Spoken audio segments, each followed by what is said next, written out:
5-4 Ohio on top as the Bobcats turn it over to Eddie Fitzpatrick, the right-hander.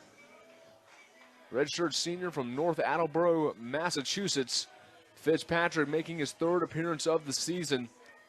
No decisions. He's picked up the only save of the year for the Bobcats. 2 innings pitched, no runs allowed on 3 hits, has struck out 1, but opponents hitting .375 against Eddie Fitzpatrick. Starts off with a strike on the outside corner to Cody Rudasili. Righty-righty matchup here.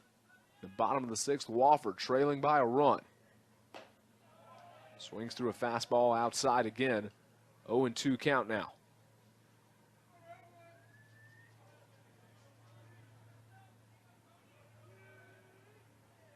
Three runs across for Ohio in the top of the 6th inning. Breaking ball low and away. Rudasili lets it go by. Cody Rudasili, one of just 2 players to start all 61 games last year for the Wofford Terriers. That one misses outside. Fitzpatrick thought he had the strike call.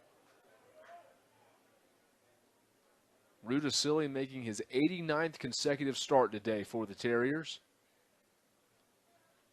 As he swings through a fastball outside, Fitzpatrick gets him for the first out of the bottom of the 6th inning.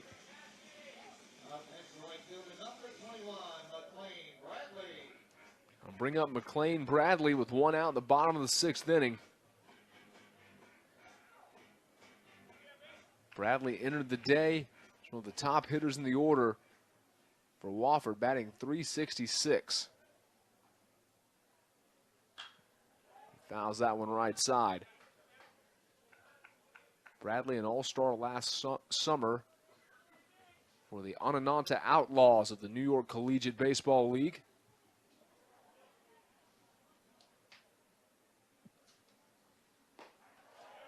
Breaking ball called a strike outside.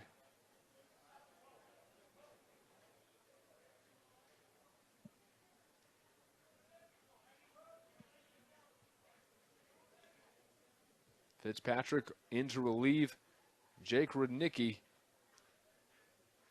who kept Ohio in the ballgame after allowing 4 runs in the 2nd inning.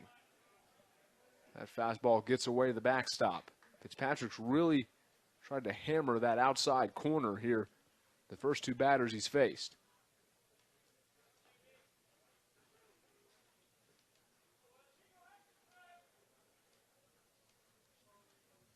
One-two pitch outside as well. Count goes even at 2-2.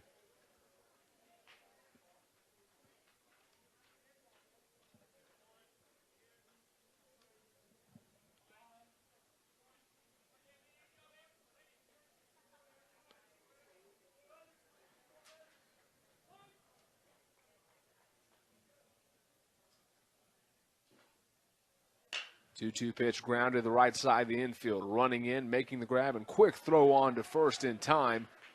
As Ty Black able to field it cleanly at second and get Bradley just in time for the 2nd out of the inning.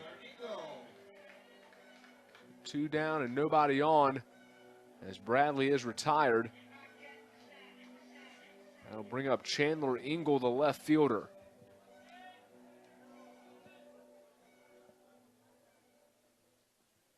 Base is empty for the Terriers. Breaking ball into the belt for a strike, 0-1. Ingle 1 for 2 today.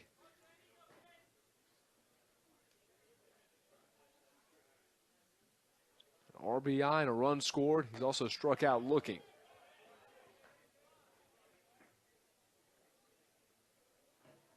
Terriers have struck out 8 times this afternoon against the Bobcat pitching staff. Ingle fouls that one off right side. We mentioned this Ohio team had a great season last year. Wofford, best season in school history, 39-22. Program record for wins in a single season.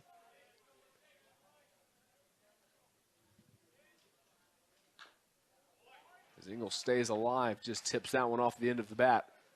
Count will stay 1-2. Terriers trying to improve to 10-3 on the year. Ohio looking to improve to 5-6. Off to a slow start after a phenomenal campaign last year. Another foul ball is Ingle doing a nice job here battling against Fitzpatrick.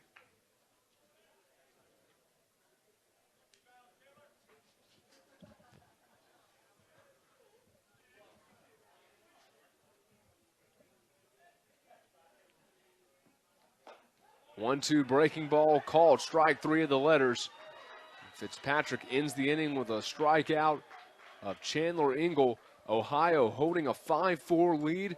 They'll come up to bat in the top of the 7th inning at Russell C. King Field. Thank you for watching on the SoCon Digital Network. We are the Southern. Welcome back to Sunny Allen Field. We had a pitching change here for the Ohio Bobcats as Eddie Fitzpatrick, number 20, is on the mound now for the Bobcats. Fitzpatrick out of North Attleboro, Massachusetts. And there's a bunt that's going to pop over to third baseman Adrian, and that'll retire Neiman for the first out of the inning. Fitzpatrick, looking at what he's done on the season, he comes in with a 4.3 ERA. He has 14 and 2/3 innings pitched, allowed 15 hits, 9 runs, 7 earned runs, 8 walks, 11 strikeouts. And with runners on,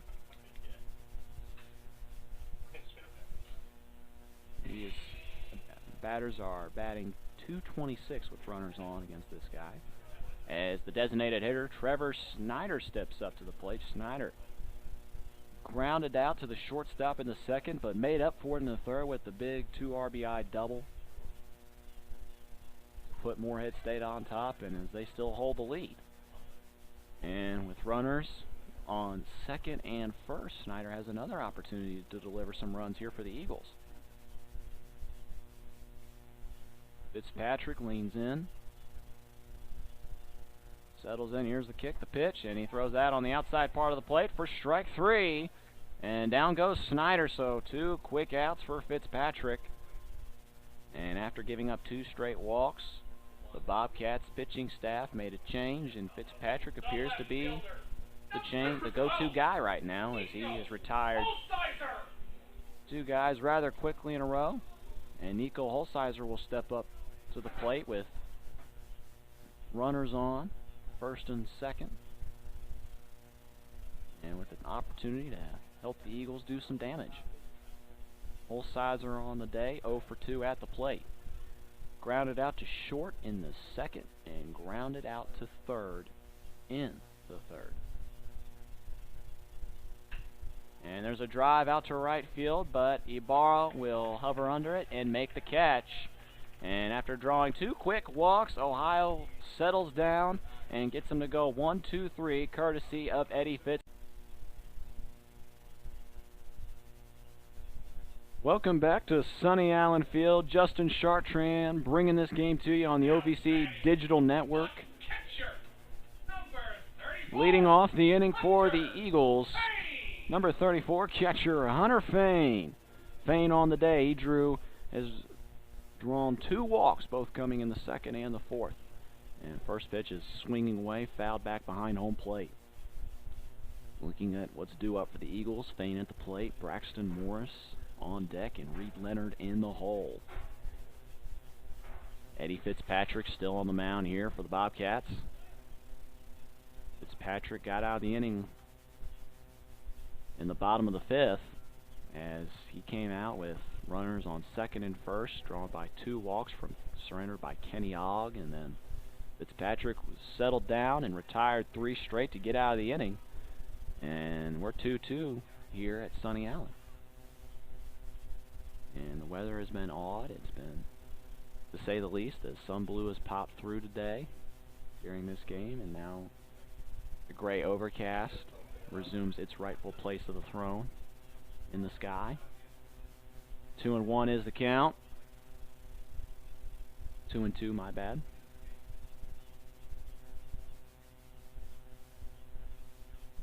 2-2 here with St. And he's going to drive this one. And shortstop Ty Black's going to come over and make a heck of a play, but dropped out of the glove by first baseman Rudy Rote. And that ball was driven up the hole by Fane, and nice job by Black. It wasn't a hard roller. Black was able to speed over there and get it, and made a nice throw trying to beat Fane out, but Rote unable to come up with it. And the Eagles have a runner on here in the bottom of the sixth as second baseman Braxton Morris steps up to the plate for the Eagles. Here's Morris. He's going to show bunt immediately at this at-bat, trying to advance that runner, and he does a nice job with the bunt. Fitzpatrick will take the out at first to retire Morris, but damage done as Fane is now on second for the Eagles. And the top of the lineup coming up here with one out. Reed Leonard will step to the plate.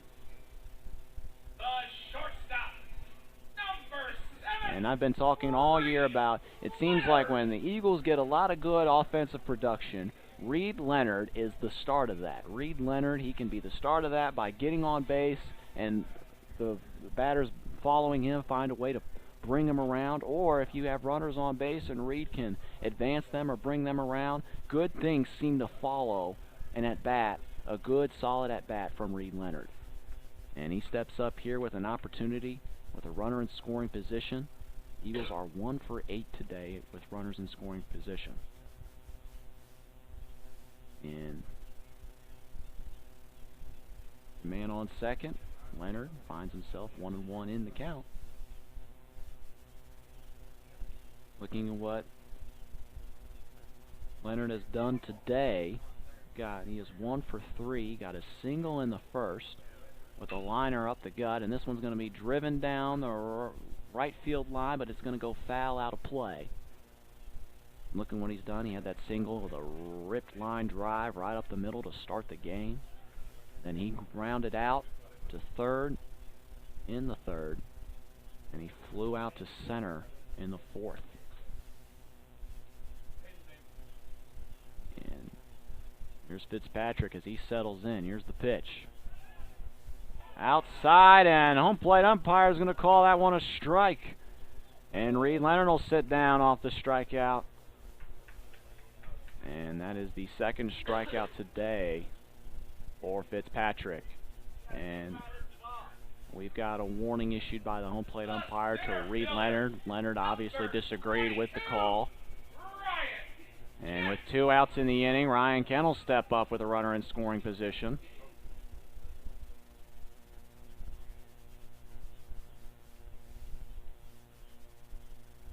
And that warning was actually, may have not been addressed to Reed specifically, may have been one of the coaches in the dugouts too, as we have been informed. So Ken will step up. First pitch from Fitzpatrick is a strike, and you got to give Fitzpatrick credit here. Nice job by Fitzpatrick to come in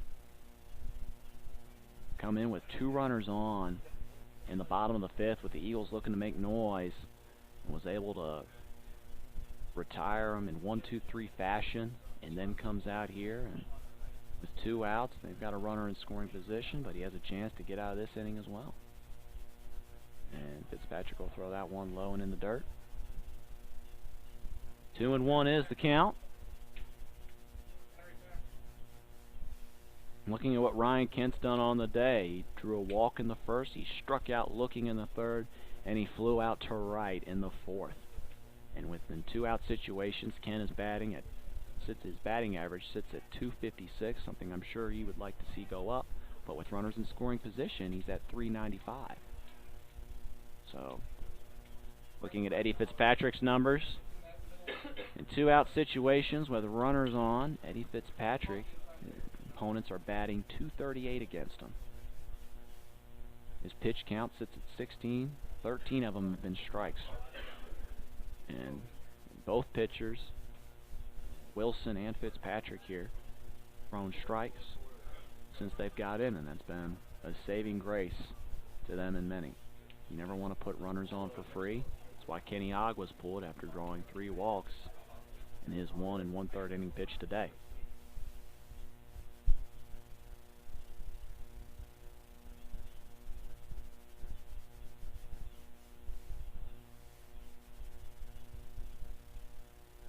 Swing and a miss by Ryan Kent.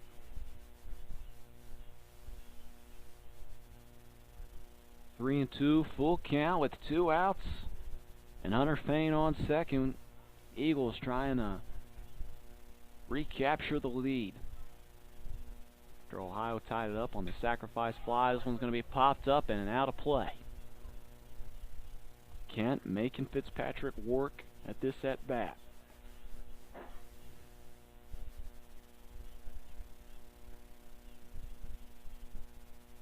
We'll see here if Kent can give the Eagles the lead here in the bottom of the 6th. The runner on second has the opportunity to do so with the full count.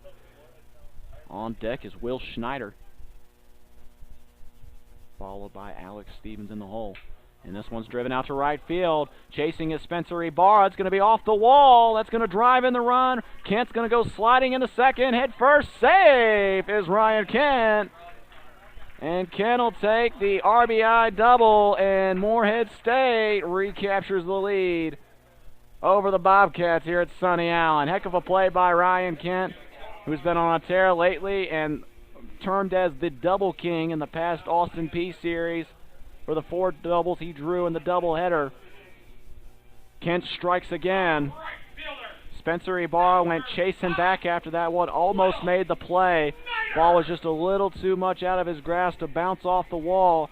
Kent will slide in on the second and bring around Fain to score, and the Eagles have the lead. And Will Schneider will come up with Kent now in scoring position. That ball is going to be inside for ball 1. So Fitzpatrick now has run into a little bit of trouble. No action coming from the Bobcats bullpen. We'll make sure to keep an eye on that, though. And here's the pitch. And swinging away at that one is Schneider. Not a good choice. Ball was going low and inside, and I think Schneider was looking to get a hold of that one to try to add to his home runs total. Looking for his 10th home run of the year on that one. Took a golf swing at that. I'm awful at golf. Stevens on deck. Got to be careful with this part of the lineup if you're the Bobcats. This is the 3 and 4 spot where Mike McGuire would hope the run RBI production would come from. That ball's going to be high and inside for ball 2. 2-1 is the count to Schneider. And so you're looking at this game, and this has been a lot of pitching substitutions here by Ohio. Fitzpatrick, and this makes it the 4th pitcher on the day we've seen from the Bobcats. And there's a grounder to third, and this should do it, as Adrian will throw over to Rudy Rote for the 5-3 putout. And that'll bring this inning to a close, but damage done. Ryan Kent, the double king, strikes again to bring around Hunter. Bottom of the 9th inning, Bobcats lead the Blazers 2-1. Runner in scoring position. Not a bad situation for UAB right here with Brewer Hicklin up to bat and 2 on. It's a pitch from Fitzgerald. Hicklin takes it, not his pitch, but it was a called strike at 82 miles per hour. Eller gets a lead at first base. And Smith at second gets a lead there as well. Nobody covering either runner. Swung on, fouled back just to our right. Boy, if we were in the other booth, we would have had that one, I think, Dustin. I think so, too, because that literally hit the window in the other radio booth. So we're getting peppered with foul. I mean, if we were in that one, yeah, anyone but this one, we would have caught a foul ball for today.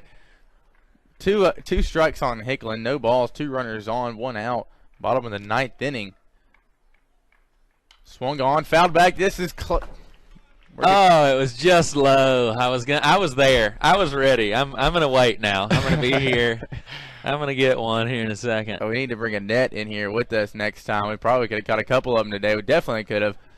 Boy, we're getting peppered. If that one was a few feet higher, I think I was gonna be on it. It's a matter of time before we rolling in up here, folks. Bigger things to worry about at the moment, though. Brewer Hicklin at the plate. No balls, 2 strikes to him. 2 runners on, 1 out. Bob in the 9th. UAB down by 1.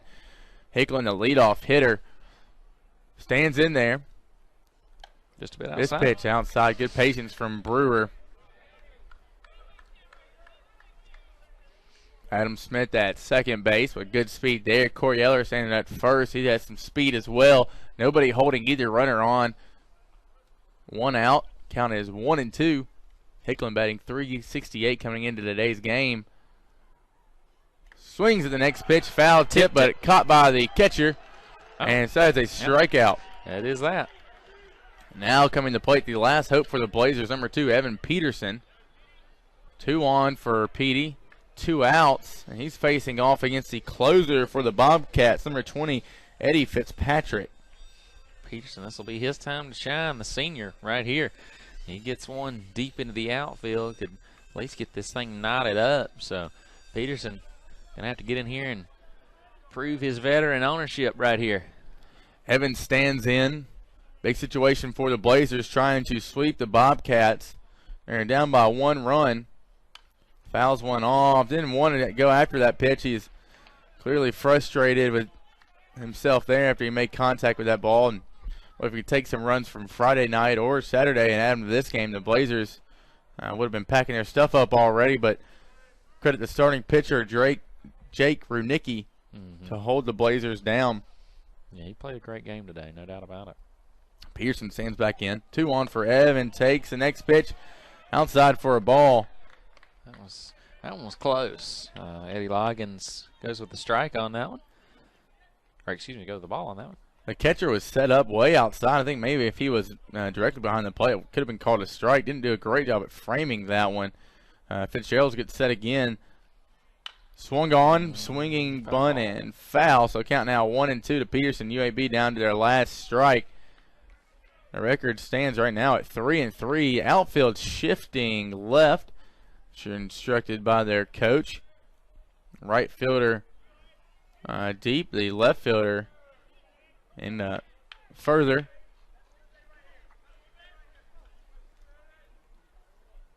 Adam Smith standing at second base. 2 outs. Corey Eller at first. The pinch runner and Evan Peterson at the plate. Count is 1-2 to Peterson. Bottom 9. Swung on. Hit to the right side. Fielded by the first baseman. Tosses to the pitcher. And the Ohio University Bobcats win the final game of the series. Blazers unable to score more than 1 run at Regents Field on Sunday afternoon, and that'll wrap things up for this weekend series. Well, that was a fun one. Yeah, UAB had a really couple great wins, was looking strong there those first 2 games, a lot of runs, but today just didn't really get any hits going and couldn't finish off when they had runners on. So Ohio, with great pitching, closes this one out and takes game 3. The Blazers bats stayed cold all throughout the game. Next game for the Blazers is at Sanford at 4 p.m. on Tuesday, March 1st. And then Wednesday we'll be right back here, play the Troy Trojans at